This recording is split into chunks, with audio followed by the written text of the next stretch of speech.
It is Monday, which means new MLB Power Rankings are out. We've got the Cubs, the Cardinals heading for an NL Central battle, a repeat with the #1 team. The Tigers still holding on to that top spot. We got some movers, we got some shakers. The Yankees jumping up a spot, the Mariners sliding out of the top 10. It is all on CBSSports.com. Our GM, Jim Bowden, and our favorite baseball writer, Matt Snyder, joining us now on HQ. So we're going to start with the San Francisco Giants. So the Giants are 1 game back of the first in the NL West, of that first team out there, on a 5-game winning streak. Matt, you have them up 1 spot to #7. Walk us through it. Yeah, well, it's crowded at the top. It's tough to break into that force field there in the top 5. And the Padres are right with the Giants there, 1 game behind the Dodgers. Who would have thought we'd have 3 teams within 1 game in the NL West right now? Everybody thought the Dodgers were going to run away with it. But look, the Giants are playing great baseball right now and a well-rounded brand of baseball here. We know the defense with Matt Chapman is at third, but he's killing the ball offensively. Elliot Ramos as well on a tear offensively in the rotation. Logan Webb and Robbie Ray, a 1-2 punch of aces right now. Hayden Birdsong and Landon Roop are very, very nice, kind of 3 and 4 right now. And at the back end of the bullpen, Camilo Duvall's back. So I really like the Giants the way they look right now. Again, a well-rounded team. Yeah, Matt, they're legit, no doubt about it, and mainly because of the pitching, right? They're second in Major League Baseball in team ERA. That's how good they are. And to your point, both Logan Webb and Robbie Ray have ERAs under 2.6. Webb doing it with that nasty sinker and command and control. And Robbie Ray with that kick change that he's throwing now, which has been incredible. And you mentioned Landon Roop. He's got a 3.2 ERA, and he's a solid #3. And, yeah, you've had Doval is back as the closer. He's converted 9 of 12 opportunities in the back end after Ryan Walker had converted 10 of 13 as well. And to your point, in the middle of the line, Chapman's got 12 homers. Ramos has 11. Flores has 11. You know, I talked to Buster Posey, the president of the Giants, a few days ago, and I asked him why there weren't more transactions with the Giants this year compared to the last 3 or 4 years. And he said one of his philosophies is he wants to give players longer runways to succeed than the previous front office did. So he's going to give these guys a longer time. He said he's a real big believer in stability and continuity. He doesn't want to sign free agents who have opt-out clauses. He wants to build a culture of home and family because that's how they won 3 world championships. And certainly this team has that vibe. It is amazing when a team vibes together how much success they can find. The Giants are going to start up a series against the Rockies tomorrow. So a team that needs to vibe together a little bit more, the Phillies. I don't know what's going on over there. Swept by the Pirates. They've won 1 game over the past 10. Matt, what's happening in Philadelphia? Well, many things. First of all, Jesus Luzardo completely fell apart in his last 2 starts. The back end of the bullpen is thin. They had losses in free agency. Then the Jose Alvarado PED suspension really affected them there. Offensively, Bryce Harper to the injured list now. Pretty much all the power falls on Kyle Schwarber at this point. Trey Turner's having a good year, but he's not hitting for as much power. Nobody else left in the lineup has really hit for good power except Schwarber right now. So they need a lot more help offensively from some of the guys. Like you go down to Nick Castellanos, JT Realmuto, guys like that. Rotation-wise, we'll see if Aaron Nola gets back to his old self when he returns from the injured list. But with Luzardo falling apart, the rotation thins out, and I already said the bullpen's thinned out. They have a lot of problems right now.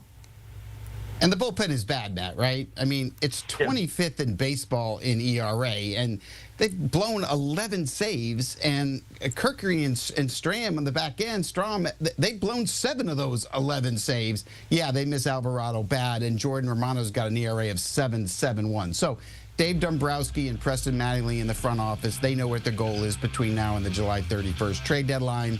They want to help this bullpen, and they're going to be out there searching for high-leverage relievers.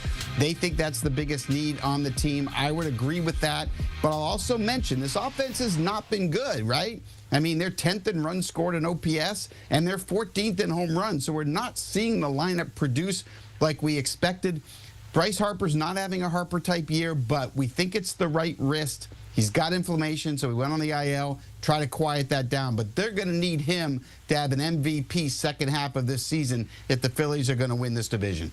Got a long way to go there. We're going to go to the AL East now. The Tampa Bay Rays finally getting hot. Maybe the hottest team in baseball, cracking the top 10. Matt, they've won 14 of 18. What have you seen there?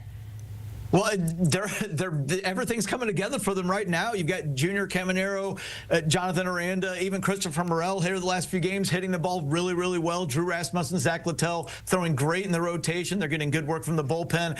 I do think that their schedule is going to catch up with them. And to those who aren't aware, since they're playing outdoors in Tampa this year in George Steinbrenner Stadium down there in Tampa, it gets way too hot in the summer. So their schedule is really stacked with home games early in the year. So far they've played 43 at home and only 22 on the road. Coming up, they have stretches where they have 19 out of 22 games on the road. Another stretch was 16 out of 19 on the road.